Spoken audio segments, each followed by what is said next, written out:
it sounds the same, but it sounds better and it sounds different now. So I'm like, well, fuck, that's all I can ask for, you know? Right. At least there's no hate. But yeah, I'm definitely looking forward listening to the stuff you guys sent over. And I just tagged you guys in that cold cock post too. So about those T-shirts there.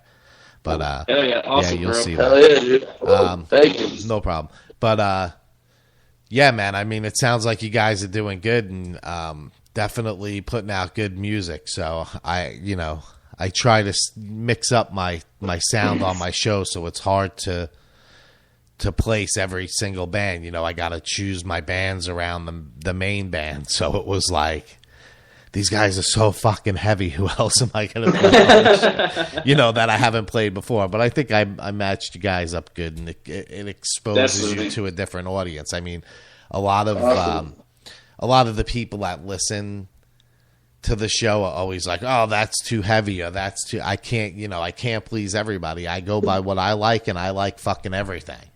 Dude, So there's some shit that I like that's plain old fucking pop rock, and then there's stuff that I like that, you know, is totally brutal. I mean, I go from one extreme to the next. So, Yeah.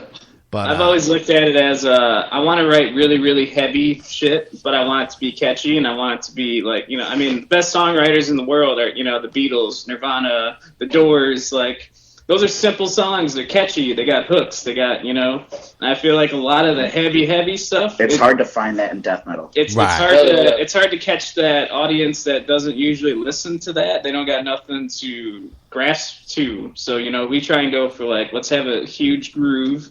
Let's have a catchy hook. Let's write, you know, brutal breakdowns with it. brutal breakdowns. Because I mean, we have, you know, like I said, our music scene around here is so diverse that, you know, we don't get to play with death metal bands. We play with, you know, bands that sound like 40 Below Summer or like And All That Remains or something like that. And even those crowds still like us because they have something to grasp. It's not too technical. It's not too, you know, they have something they can just move and groove and headbang to it, and it's really cool, man. Right. I mean, it's not with death metal. It's not always about the vocals. It's about what's, you know, a lot of the vocal style is the same. It's about what the message is and the fucking music. I mean, a lot of it is pronunciation for me. Like personally, when I record it, I have to be able to be clear. Right. So when I'm live, then I'm just as clear. Words have to be clear when you're screaming that low. That's that a lot of people don't understand it and don't like it. But when you can understand it, it's a different story to them. Yep, I agree with that 100%. Because I wasn't always the biggest death metal fan as a teenager, and then I became friends with the original guitar player in Suffocation through another friend. Fuck yeah. And going to rehearsals with them and seeing those guys play, I was like, holy fucking shit. Look at this guy play guitar. Sick. It's like, holy fuck. And, I got to see that coming up. I was, a teenager getting to hang out with these guys and watch them get signed and the whole 9 yards. Doug wound up leaving the band because at one point, I think the record label wanted them to change the vocals a little bit, and he didn't want any part of it. And they wanted the vocals, and so he wound up leaving the band, and then they never changed the style anyway. So, yeah, I even just heard an interview with Des from Devil Driver, and he was talking about Elastic Kind Words. When he took that to Roadrunner, like the band, they listened to it and they said, "You got to redo the vocals." Because we need to make money and this isn't commercial enough. And he was like, well, fuck you. You know, like, I'm not redoing it. And he said, he's like, that was our biggest commercial, draw, actually, which came up from it. And later on, they actually apologized to them for that. Right. I mean, I never understood why a label would sign you and then want to compromise what you've created. It makes no sense. We all laugh at Creed, but... It's literally because a label is nothing more than an investor. Right. An investor, when they have a say in something, they're investing in their product, They want to see a certain outcome, but you got to reach a mutual median. Right. Labels are nothing more than a giant bank. There's nothing worse when you hear a good first album from somebody, and then that first single comes out after their second one, and you can totally hear it, you can tell, you can feel it, that it's not what the band wanted to do, it's what that label wanted for that. Right. You know, it's I hate that. Yeah, they make more money, but you lose that core audience too. So when your career's down the shitter, what do you got left? You're not going to be Cannibal Corpse and Slayer and touring for the next. Right. We want you guys. Josh just went. He's like, that's why there's no Mudvayne. That's why there's no Mudvayne. Oh, Mudvayne band. Quiet words from the fucking back of the room. That's not lying though. I've had people tell me that they might actually get back together.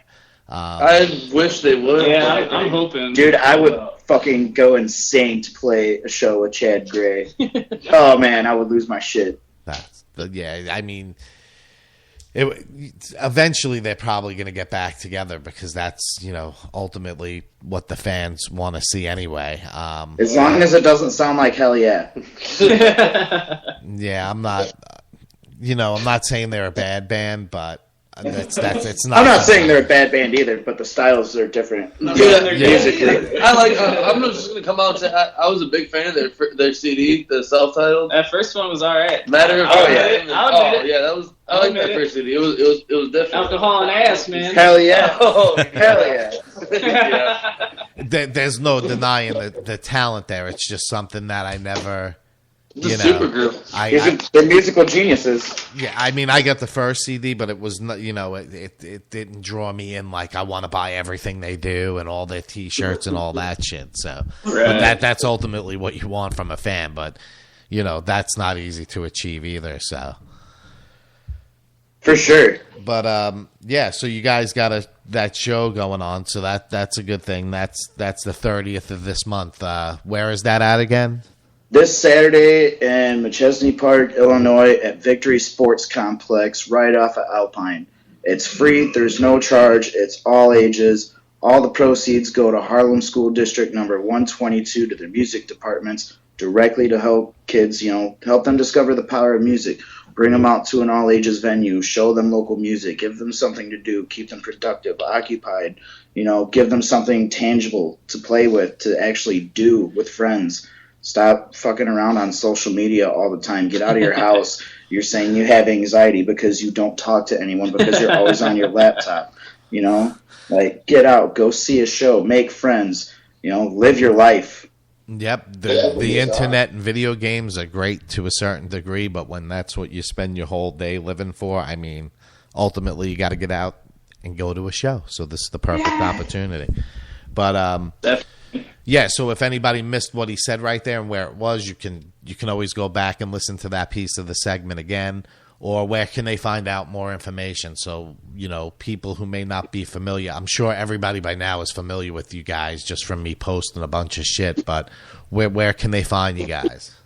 Everybody can go to our Facebook page, Born Into Exile. Just look us up. All the event page will be shared on there, plus a couple other ones. But mainly check out that one. And then another big one that's coming up, we have Macabre coming to our area. So it's going to be awesome. Macabre, Backburner. They just got off tour with Jungle Rat and somebody else, I believe. Yeah, totally. I don't remember who it was, but yeah, they just got off tour with Jungle Rat. Was it Suffocation? Yeah, Jungle Rat and Suffocation. Yeah, Jungle Rat and Suffocation. They just came off tour. We're bringing them to town with their buddies in Backburner, which is another local band, and friends of ours from Wisconsin and Dishonored.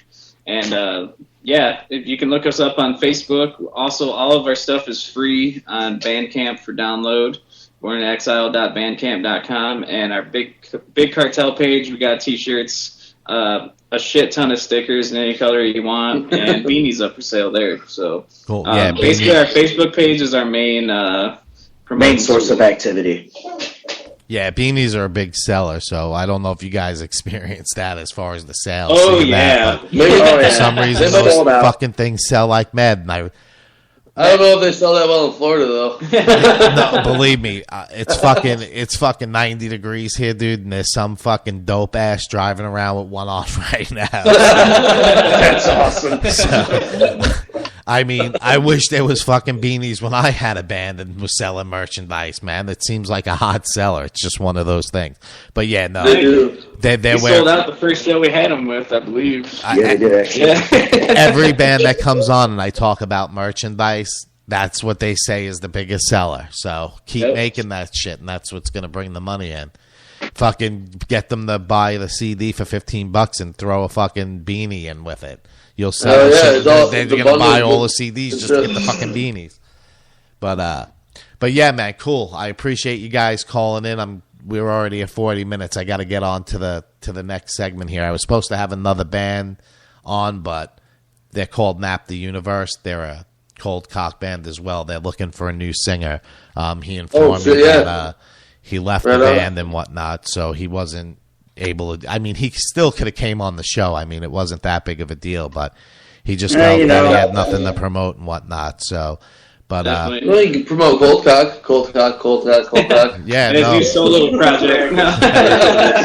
But yeah, definitely let's get together on something for the website when it gets closer to the CD time. I'll get you guys back on the show. We'll put a track out, or we'll do some giveaways on the show. Have people call in and bust balls or whatever and get a CD or something. So we'll work something out like that. But I appreciate you guys taking the time to call in. It was definitely a fun time talking to you guys, listening to you choke on some weed. It's always but enjoy the cold cock, and you guys have a great night.